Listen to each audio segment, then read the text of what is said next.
and kind of toward the end, because I'm a little bit AD, that if you have questions, if you wait to the end, I'd be happy to answer them. So, and I did. I also have a consulting business. I do legal. I review charts for attorneys on the East Coast, and I also have a CPR business that I have to disclose that I have a business relationship. But no financial interest. I don't charge to talk. I'd rather the message get out there and then we can make any money. With all lectures that you hear, you have objectives. The whole idea, honestly, to this whole presentation is to increase awareness to the topic. If you learn nothing else when you leave here, if you grasp nothing else when you on your drive back or you walk back to your office, just think, I could probably talk about this with somebody. That's the whole goal, 100% that's the goal. So I'm going to tell you a story about a young man named Coen, and I'm going to show you several pictures of him. Coen was my 20-year-old son in 2008. Coen had suffered from some depression. You know, his mom has been an ER nurse 35 years. And to me, depression, do I see it every day? I'm a jaded ER nurse. I see EMS bring a psych patient and go, great. Everybody does it. You don't want to talk about it because you know they're not coming in and out. They're not going to pee in a cup and be on their way in an hour, 2 hours, or 4 hours, or 6 hours, or 8 hours. You know that's not going to happen. And once they've said the word suicide to you, we're stuck with them. They're stuck with us. We're stuck with them, and I know that. So he would suffer from some depression, and I'd be like, you just got to pull it together. You're in college. You've got a great lifestyle. I don't understand why you're depressed. At the time of his death, I was a charge nurse at the ER in Springfield. You know, we're seeing 500 people a day, 125 ambulances. The place is a zoo, and everybody's pissed. Like everyone, from the person in the waiting room to the nurse up in the ICU. Like everyone all day long. So it's a tough environment all day.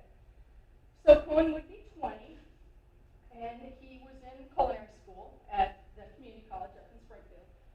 And I was at work in the ER on a Thursday night. I just finished my charge shift and had some mandatory education that I had to go do. If you've ever been to Mercy in Springfield, the charge desk sits here, and the flow facilitator sits next door, and they're answering the radio and jockeying triage, trying to get everybody placed in a bed or out of the hall or wherever. And I just stepped away from there and said, hey, I'm going back to conference rooms. If you guys need me to holler, I'm not going to leave for a couple hours. So I left there, and I heard a radio click, and I knew it was an ambulance, and I knew it was Cox, and I just went on my way because I wasn't worried about coming to us. So I get back to the conference room. I'm sitting there. I'm eating something real quick, and all of a sudden I look up in the door, and my then husband, who's since passed in 17, is standing at the door with my 3-year-old. And my husband works at the hospital. He's worked there 20 years. I'm like, he would not come here at night if he was not working for anything. And I looked at him and he said, I need you. And I was like, oh, okay. So I go to the door and he said, Coen's been in an accident. You have to go with me. I said, where is he? He said, he's at Cox South. And I don't know if you know much about Springfield. Mercy, Cox South, a mile apart. I went to nursing school at Cox South. I know all those people. People in the ER, people on the trucks. I know them all. It's a small community. So I said, okay, all right. He'd been in an accident about 2 years prior, rolled his car, busted his pelvis, pulmonary contusions. He did great. So I get in the truck with him. We're driving. You know, my baby's all, hi, Mama. You know, I'm trying to pay attention to him. And we get a little closer, and I said, what's happened? Like, was he in a car accident? He said, no, he's been shot. And my instant thought was, that damn girl shot him. That's what I'm thinking. I'm like, okay. So I we pull into the ER, and instantly at the door that slides open is standing one of the trauma surgeons, Dr. Jim Gibson, who I've known most of my life. He taught me to water ski when I was 18. And he said, Schultz, you got to come with me. This ain't good. I said, okay, good, I'm coming. I walk into a trauma room, and when I go through the ER, headed to the trauma room, it's like a pin dropping, and I'm like, okay. So I get back to the trauma room, and their big trauma room at that time is a curtain because they do that so they can do multi-trauma. And I look over, and they're doing compressions. I can hear the vent. I can hear the monitor. I'm seeing them do compressions. I'm kind of looking around thinking, am I in the wrong room? And I look up, and Gibson says, he shot himself in the head. I said, okay, all right. And I'm looking at the monitor, and I'm looking at them, and I said, you know, instantly I'm either the ER nurse or I'm his mama. And I said, okay, what do we got? And they're looking at me like, are you going to run this code? I'm like, what are we doing? And they said, we've been down 45 minutes.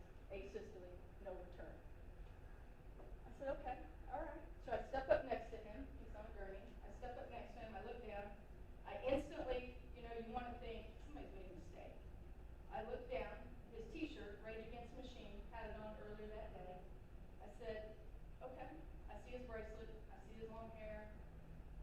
I'm like, okay, you know, they're bagging him, he's 2, and I instantly can remember to this day, I had on shoes like I have now, and I thought, why are my feet wet? Did I step in something? And I looked down, and there's blood running out of the back of his head into my shoe, filling up my shoe.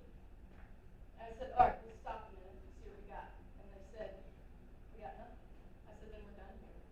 And they were just looking at me, and I said, we're done here. If you get him back, what do I have? I got nothing. He's got nothing, I got nothing. We're done here. Stop. I'm asking you to stop. And they're like, okay.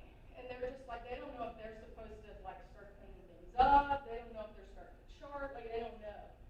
And I told Gibson, I said, let's go outside and see if his dad's got here yet. His dad had been divorced since he was probably a year old. So we get outside. I run into the guys from Cox Air Care and Bobby, who I've known forever and a day. And I said, Shelley, Bobby, do not let them put my kid in a white plastic bag with a tag on his toe. You have to promise you will not let that happen.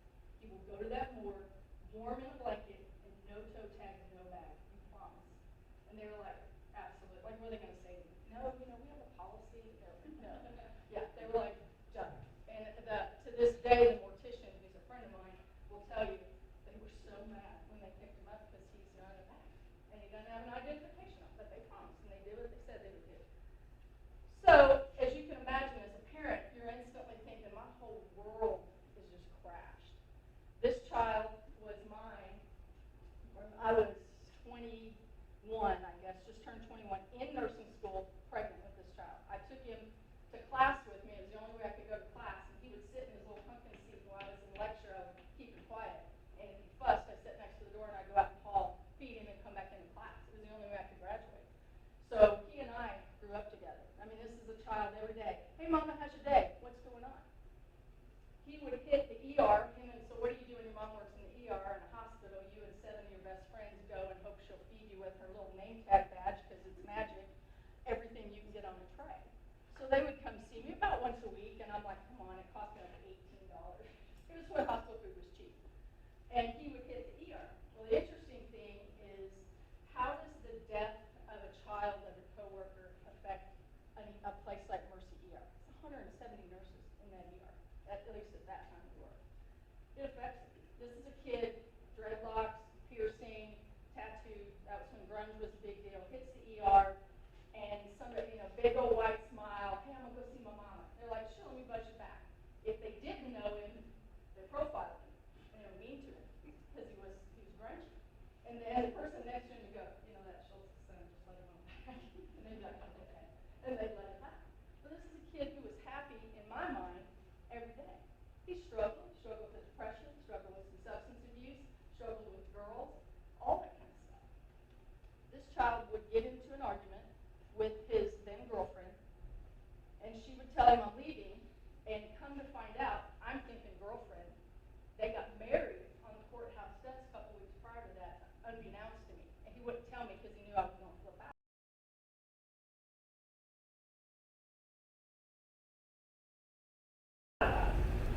So she says to him, your mom has $75,000 worth of college fund in your account. We're married. I'm taking it. And he was upset. He couldn't bear to tell me. And so he went to the bedroom, picked up a handgun, walked back out to the living room, her sitting on the couch, and shoots himself in the head. Right in the living room. So that gives you a little forethought about Coen. Coen was the kid who, not a dark kid, not when you see him, everything's the end of the world, you know, that he's, woe is me, this is terrible, that he's that angry teenager. You know, they go to bed as this beautiful child that you kiss goodnight and wake up as Charles Manson. Yeah, not that kind of kid. This is a happy kid. For the most, you know, I mean, other than I knew that he had some issues with depression, I'm always thinking it's related to girls. Of course, when you're a teenage boy, it's always related to girls. But this is a kid who would get his eyebrow pierced, and I'm like, come on, like, you can't do that. People are going to look at you different. Your girlfriend's parents are going to treat you different. You know, you go to a kind of affluent high school, and they're not going to treat you the same. And he said, why? He goes, I didn't pierce my personality out of my eyebrow. He goes, I'm the same kid. And I said, okay. Well, he goes, Mom, do you know who Dr. Martin Luther King is? I said, oh, no, you didn't. I said, do not drag Dr. King in. He is not why your eyebrows pierce. He goes, if you think about it, he's because I look different. And they're going to treat me different. They shouldn't treat me different. And as a parent, you go, okay, I'm going to get back with you because I really got nothing right this minute to say to that. But just, we're going to talk about this again. But that's the way he felt. He wanted to be treated different. He didn't want to be treated different. He knew he looked a little different. That's just who he was. But he didn't want anybody else to treat him. He didn't want them to do that to other people. So he was that kid, always, always, always up in the middle of everything, making everybody happy, trying to make everything flow. So this is not a kid that you look at and go, man, I'm really worried about you. Not at all. Not at all. This is pictures of him throughout. His hair would be long. We had to go to St. Louis to get dreadlocks in it. If you've ever had a kid with dreadlocks, it's horrific. They just is. They smell all the time. There's no way to clean it. But I was down with it. If that's what you wanted, that's what we did. So why talk about Coen? What does it do? Does it do for me?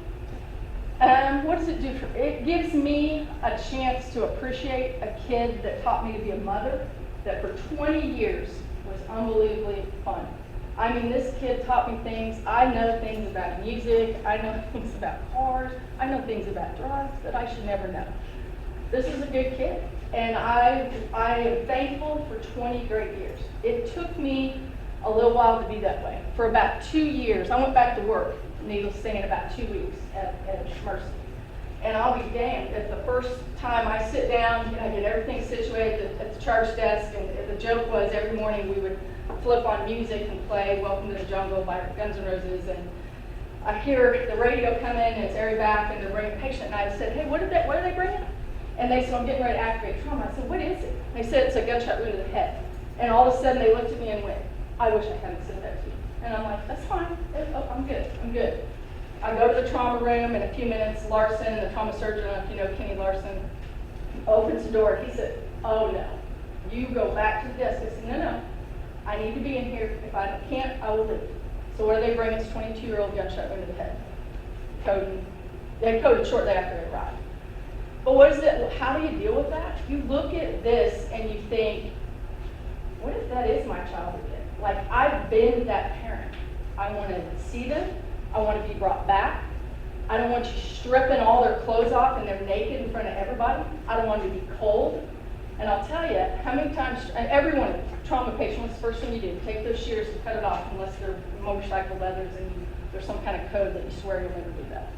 So you cut their clothes off, you grab them, you throw them in the corner. And then the tech who cleans up the room after all the chaos goes and gathers this up and goes, that looks like trash. And they throw it in the trash. Because it's all cut up and it's all bloody. Who wants to hand that back to someone's parents? No one. But you should hand it to them.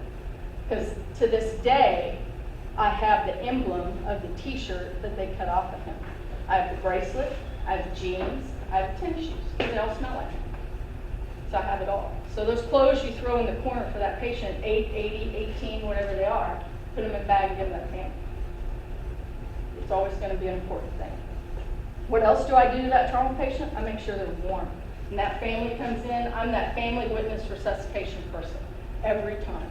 I want to be there when that child takes their last breath. My husband, that child, my parent, whoever that is. And you'll see the surgeons, the ER docs go, oh, please don't bring the family in. Bring the family in. Have somebody stand with them and let them watch this person pass. It's a huge, huge issue. There are a lot of people on the fence about it, but you got to be that family to that person and know that that's the last time you'll ever touch them or see them when they're warm, to understand that. That time after that, I would say the trauma team, especially when I became the director of trauma, what happens when everybody comes in the room? If you've ever been the big, you guys, you're a decent sized facility. But they all come in, the first thing they do is go, oh man, look at that foot. Okay, can this person hear you? Do you know if they can hear you? You don't know if they can hear you. If they're comatose, GCS is 3, maybe they can hear you. You want that to be the last thing they hear? Or, oh, he shot himself in the head, well, at least he did it right this time. Sound familiar to anybody? All the time. And I would drive a program to say, you don't know what they can hear. Do not say that in this room. Not for the family. It's a culture that you got to breathe, that they treat this person like they're wide awake, because you do not know. And that's someone's child, someone's husband, someone's loved one. I want to be warm. I I want their hands to be clean when that person comes in, whether they expire or not. They need to be able to touch them and feel them. You don't want it to be bloody, you don't want it to be grotesque. Cover it up so they don't have to see it, and make sure it's warm. And think about what you say to them if they're still alive. Even when they pass, how long does hearing last after a person dies? I don't know. You would wonder. So I think suicide needs a face. And of course, I'm a mother, and I will show you my beautiful child's face anytime you ask. So what does it do to a family? Here's a 3-year-old who doesn't understand why his mommy can't hardly get to the day. For about 2 years, about 2:45 in the morning, and I'm not really sure why 2:45. It's like, I can remember 2:30 to 2:45. He died at like 8:30, 9 o'clock on a Thursday night. 2:45 every night, I sit straight up in bed, and I can hear the beeping of that monitor in the ER. I can feel my feet feel like they're wet, and that smell of the ER. Every night for about 2 years. I mean, what do? You just get up and start your day and go on. You don't sleep. You don't think about it.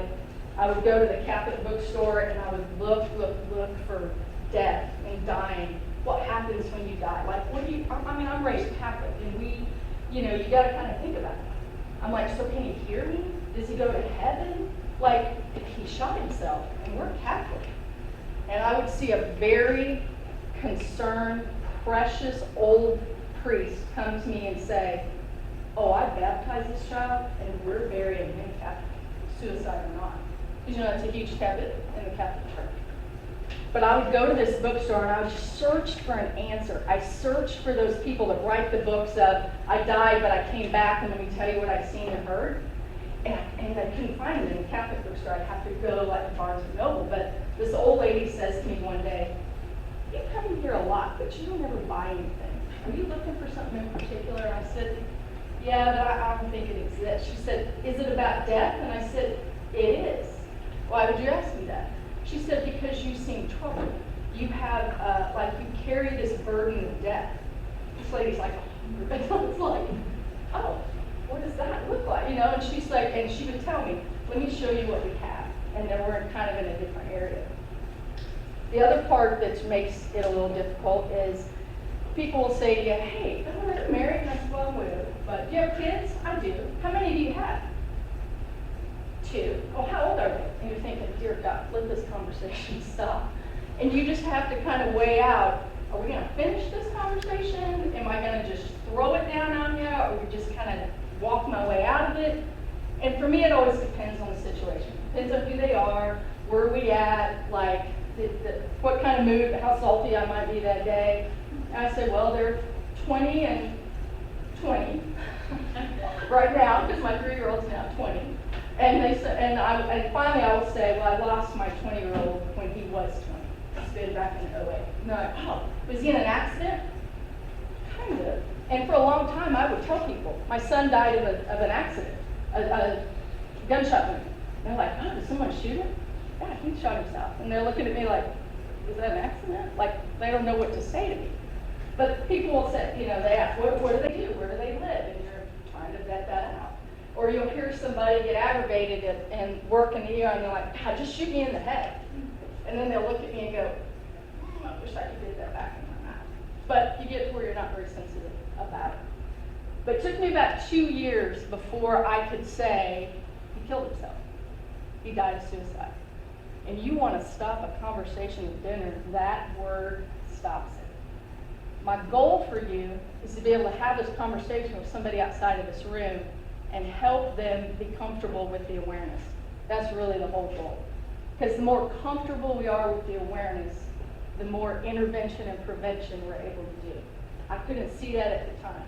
It took a couple years for me to get there.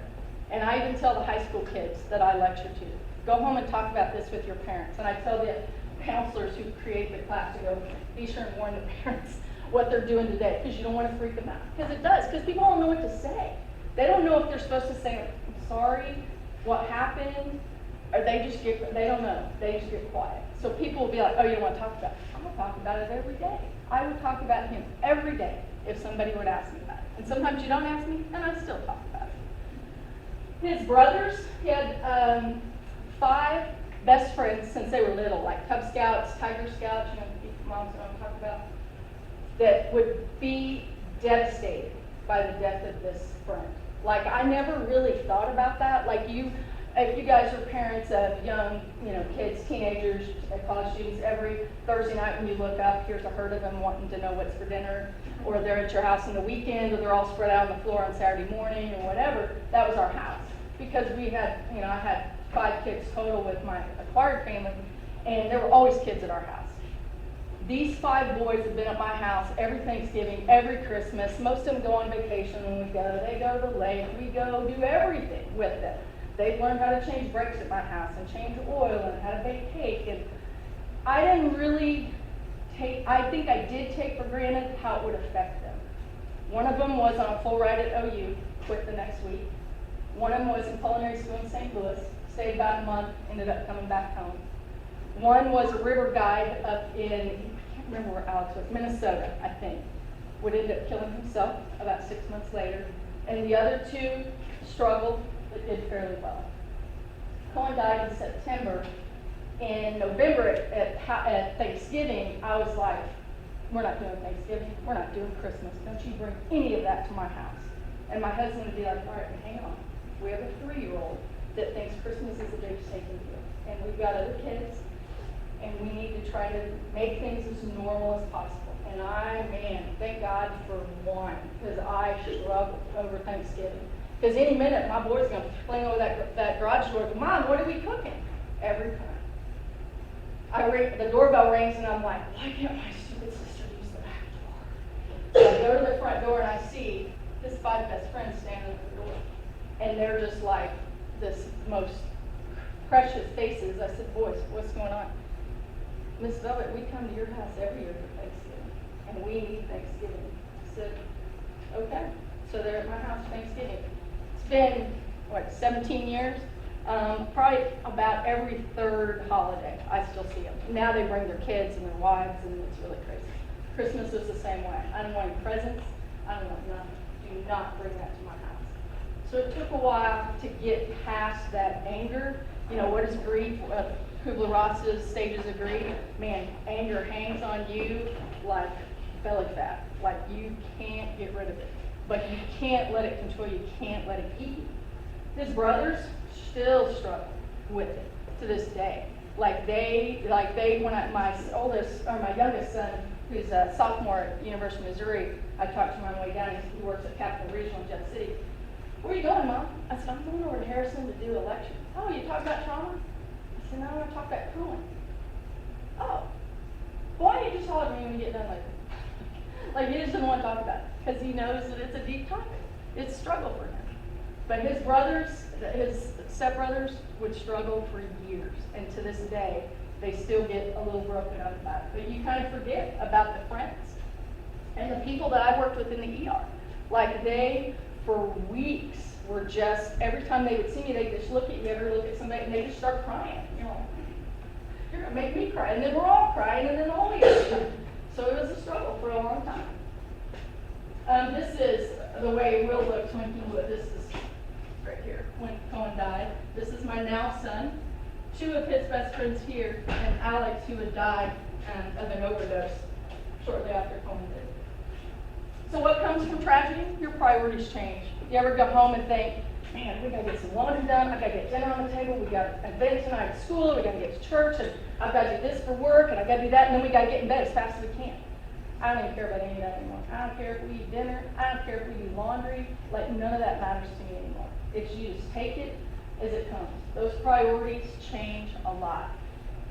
And I don't let anybody complain to me about their kid, about something stupid their teenager did, or something dumb that their husband did. I'm like, really? Because both of mine are in the cemetery. Let's talk about how lucky you are to have them to complain about. So it changes your priorities a little bit. Change of patient care? Yeah, every time. I'm that ER nurse that goes in and sits down with the psych patient and goes, all right, let's talk about what's going on with them. When's the last time you pulled up a chair and sat down with a psych patient down in the ER? Probably been a long time ago. Nobody ever does. People in crisis, yeah, I'll sit down and ask them, you all right? What's going on with you? You feeling kind of depressed? Like you good? Like I'm asking. They're like, yes, I'm fine. Stop asking me questions. But I'm always asking. I look at people who are struggling. You see there's a big campaign right now on social media, T-shirts about, you know, always, oh, you don't ever know when a person's having a crisis. You know, what they're trying to say is try to be kinder to people because you don't know when they're a little salty or a little spacey or whatever. You don't know what's going on with them that day. I'm much more in tune to that. And you learn to appreciate different parts of your life in different ways. Mother's Day, I hate Mother's Day to this day, but I do it. I go to the cemetery, and I have a bench that has my beautiful son's picture on it, and we sit there and talk about it, and then I go do Mother's Day with my other child. But I hate Mother's Day. Difficult decisions, I go to support groups afterwards. I would try really hard, and I would sit there, and it's kind of like an AA meeting, if you've ever been to one, and they go, yeah, I'm a survivor of my husband's death. And you're like, this doesn't affect me. I don't know why we're talking about this. I don't know why I'm here. And I just couldn't grasp any connection with any of these people, as much as I tried. Like I'm like, your issues are not my issues. And I would try, but it was hard. The support groups were hard. Literature and books, I probably got stacks of them on my time in heaven, what happens when you die, what about your soul, surviving the death of a child. I mean, all of those things. How to help a child when his sibling dies. Like I would read and read and read, like I was just waiting on this revelation to make me smarter about what had happened. I'm very sensitive to suicide ignorance, very much so. In our society and our profession, mental health, and you all know that, is the worst thing we do in emergency medicine. We serve very little justice. Thankfully, hospitals like this one, you have a behavioral health unit. We've decided that we can no longer run from it. We might as well develop a unit and provide some attempt at help for them. But the attempt in Midwest, in our hospitals, in any of the regions, including Springfield, to help is usually not very good. Changing career choices, I would leave the ER about 2 years later, only to go to a desk job, only to then go into trauma, back into trauma, because it is in my blood and I can't get away from it. It was tough, and trauma and big trauma centers take care of a lot of suicide, and a lot of them gunshot wounds, a lot of them are young. But I would get eventually where I would back away from that, even so a little bit more. Deep breath. Let's talk a little bit about suicide. Let's change lanes. So why do these guys get credit for their recertification? Why do the ER nurses get trauma credit for suicide? One of the top leading causes of traumatic death in the state of Arkansas. Arkansas Trauma System studies all of our cause of death. For those of you that Kara and Lauren haven't beat over the head with it, every bit of data out of a chart that gets put in an ER that's trauma goes into a database and is kicked back out. They can tell you the time of day of the week, the month of the week that's the busiest, what's the biggest mechanism of injury, the age, the sex, drugs, front seat, back seat, belted, not belted, all that goes into a database. And tons of different agencies, insurance, DOT, they all use it for different reasons. All of that gets dumped in there. So in the state of Arkansas, through our trauma system, the hospitals are forced to address injury prevention, violence and prevention, IVP. You are asked to address what you see the most. So what do you guys see the most for trauma? Do you know that Boone is one of the 4 or 5 top counties for suicide in the state of Arkansas? Boone County. Actually, when I looked that up, I was like, because I figured it would be Little Rock. Nope, it sure is. Boone is one of the top. So your trauma registrar can tell you what it is. And I'm going to throw you a bunch of data. And why vomit a bunch of data to you in this setting? Just to get you thinking about it. Just so you'll look at it and go, really? Really. That's what we're going to look at. 11 leading cause of deaths in the U.S. There's 1 every 12 minutes. Completed for every 25 attempted. So they don't all complete. 90% of them showed signs prior to the event of some type of mental illness or distress.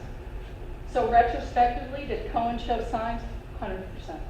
Couldn't see it at the time. I was blind to it. But I can tell you to this day, you obviously have a ton of time to think about it. He was suppressed. He had substance abuse issues. He would try to talk to me about it. He would try to express that I have concerns. He would make attempts that at the time I knew nothing about. His friends knew, but I didn't know, but they didn't want to tell me. I can make a list a mile long. That he's male, he's the right age, and he knew how to use a firearm, and he owned one. He had a million signs that I completely missed. Worldwide, 800,000 suicide every year. 20% of people who suicide told somebody they were thinking about it. And they either didn't listen, or they were like, oh, you're just having a bad day, or they did nothing.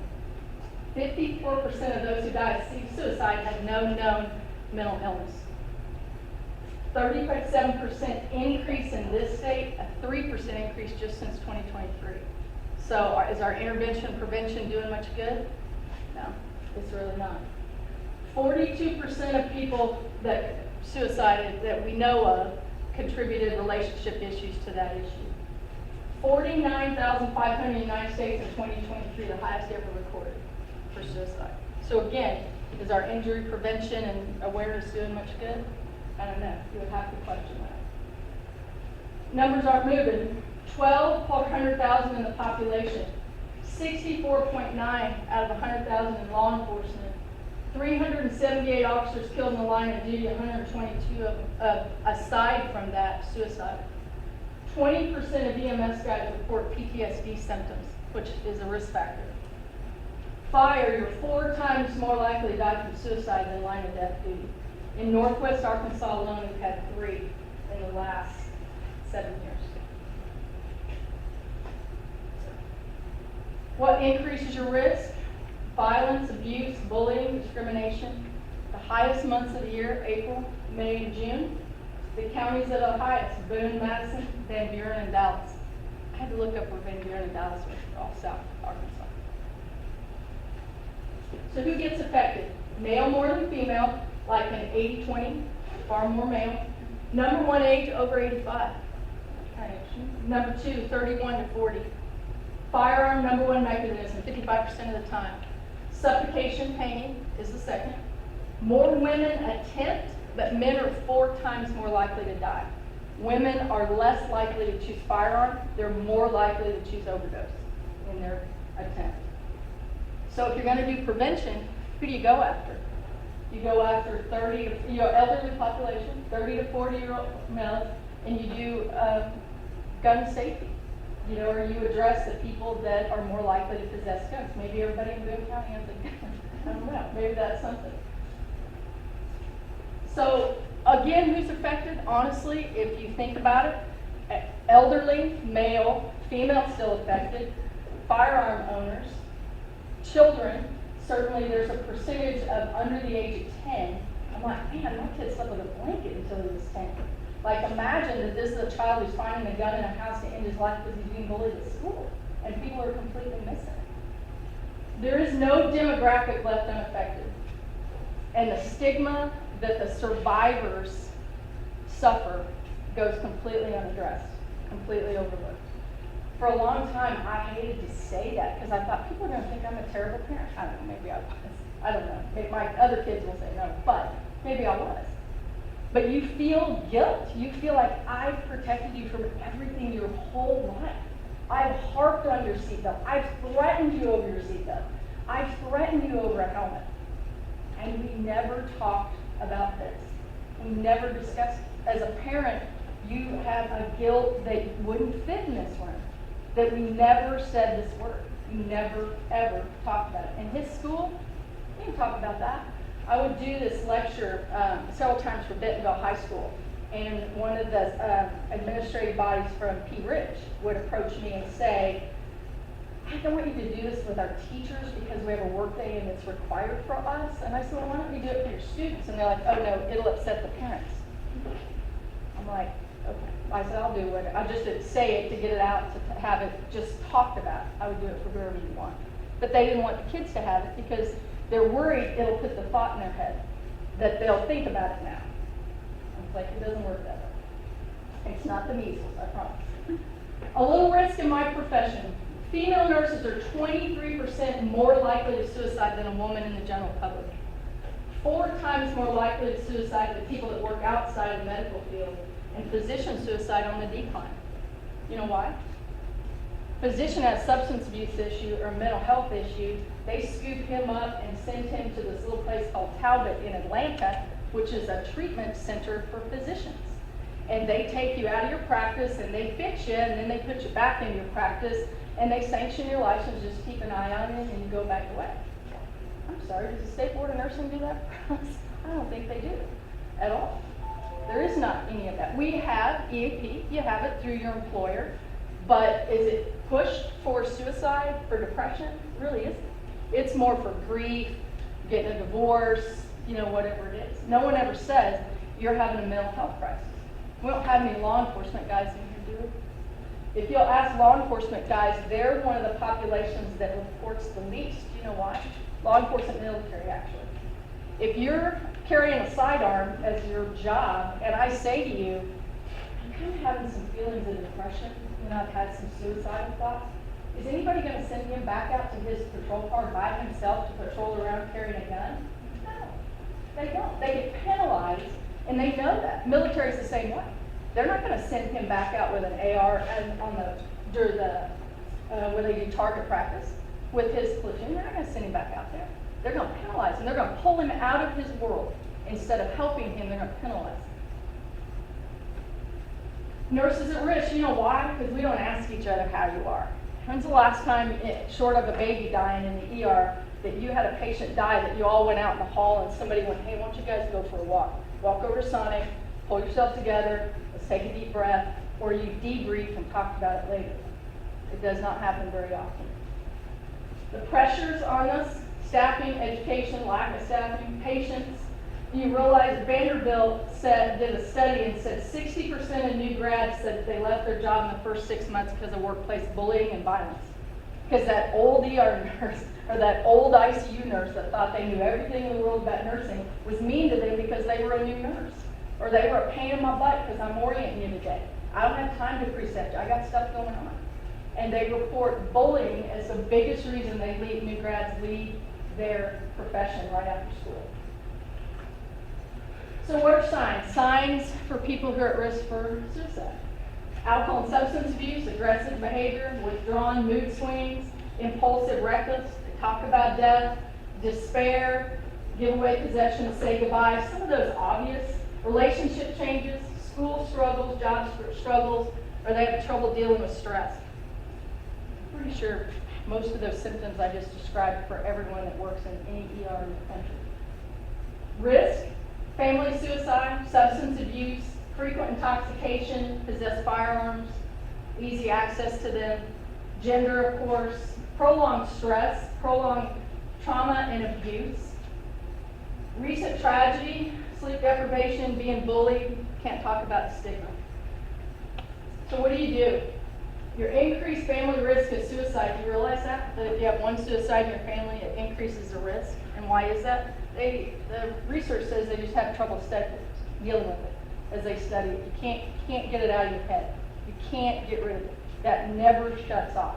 It's always recurrent into your head. You have an increase of PTSD for caregivers, increased divorce, substance abuse, sleep. I had the insomnia, I didn't have the increased sleep, and depression.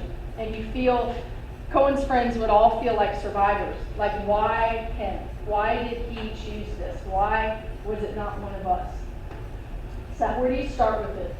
You know, it's kind of multifocal. You start with prevention, start with awareness, intervention, support, and follow-up, and awareness. You talk about it. You have the conversation. Imagine the number of people and the relief that they would have if they're struggling and you start a conversation about suicide and they say, you know, I thought about that like a couple months ago. And everybody goes, let's talk about that. Instead of getting quiet and going, I don't even know what to say to you. That we get more comfortable to talk about the topic. Awareness starts with that conversation and discussing that topic and get a better understanding of their struggles. You don't have to fix them. You don't have to recommend. You know, sometimes as mothers, as nurses, you know, we're used to going, okay, we have to fix this. Like, I have to give you an answer. Like, there's a solution here, we just got to find it. You don't have to. Sometimes they just need to hear themselves talk. They need to talk about it. And you got to start with asking the question. I teach some suicide intervention classes, a 1-day and a 2-day one.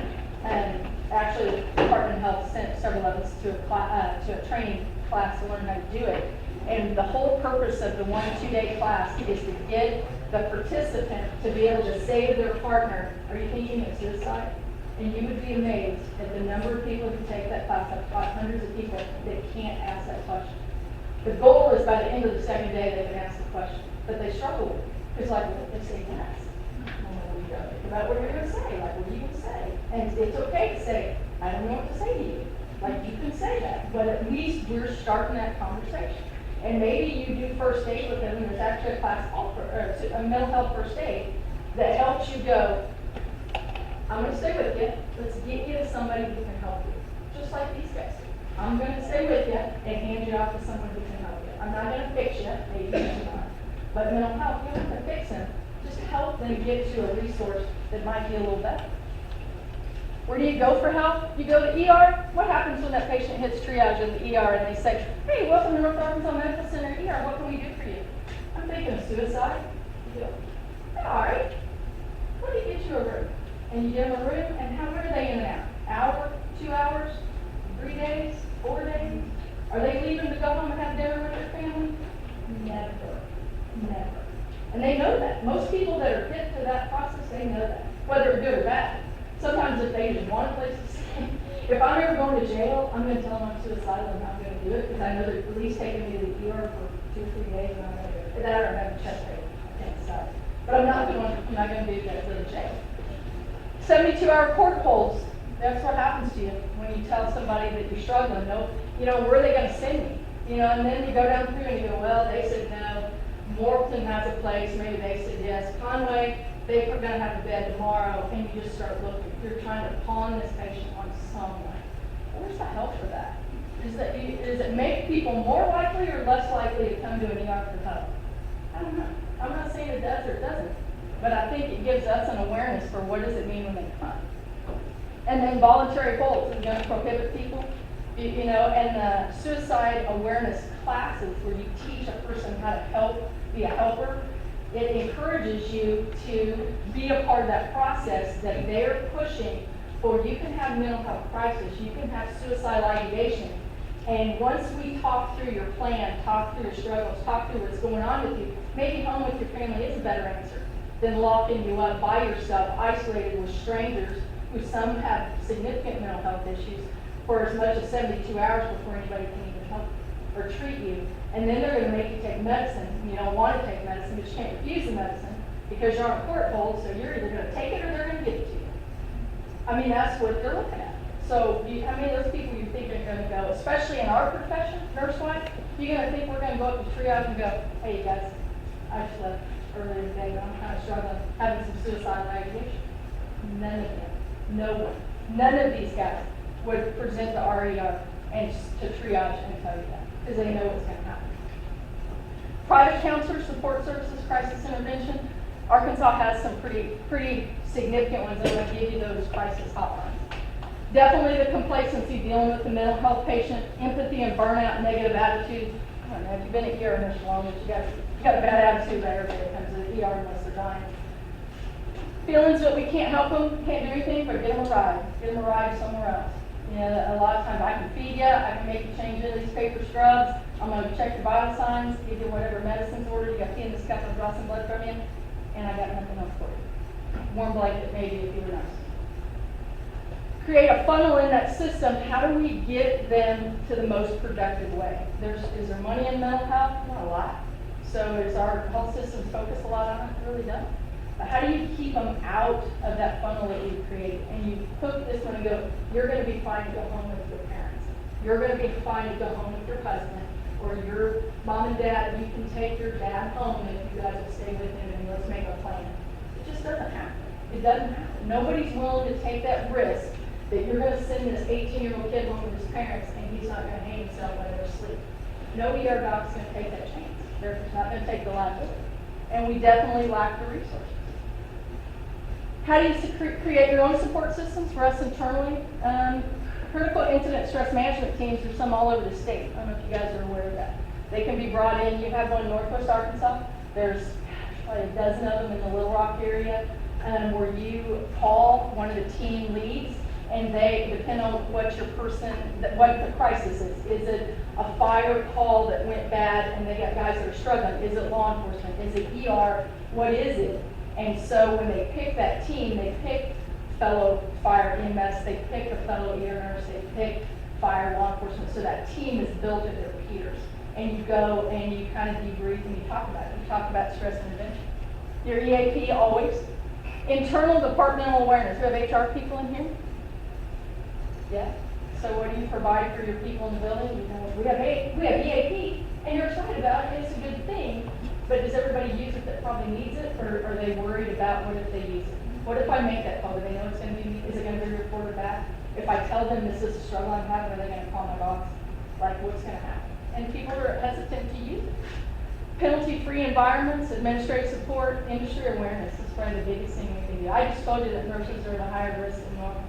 So what do we do for each other? What kind of support systems do we have for each other? So many times we're hitting our shift, working our 12, and bam, we're gone. I'm working 3, I'm working 4, and man, by the time you get to 4, if you're working 5, you're not going to talk to you because you're not going to be pleasant. We all know that. But how do we support one another? How many patients die in the ER that bothers every one of us that we talk about it later? I hope more than I think, but I'm going to think not very much. And what about you guys? Any of you guys go to your captain and go, man, I'm kind of tore up about that lady that died. No, you generally don't. Should you? Yes. Should he be able to do something about that? Yes.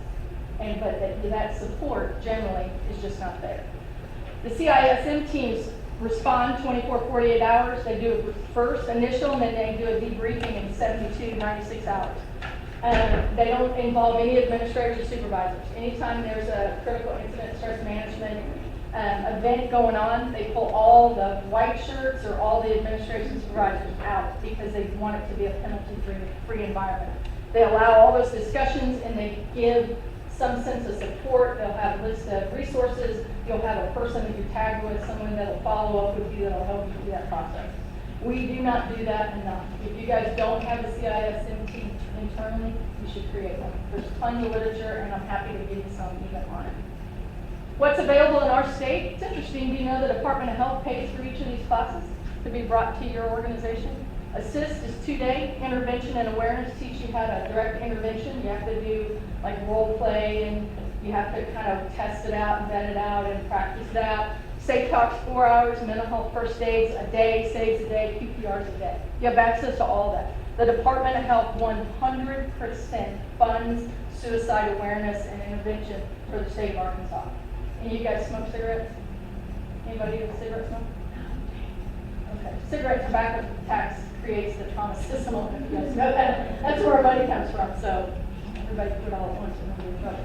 Strokes tagged onto that. So we got 2 people that support it now. But they pay for all of this. They pay for all the intervention. And they're all evidence-based programs. They're not just something they created. Questions or thoughts? I appreciate the fact you let me tell you about my beautiful child. That maybe you look at a person in crisis a little bit different. Okay, that's what I was trying to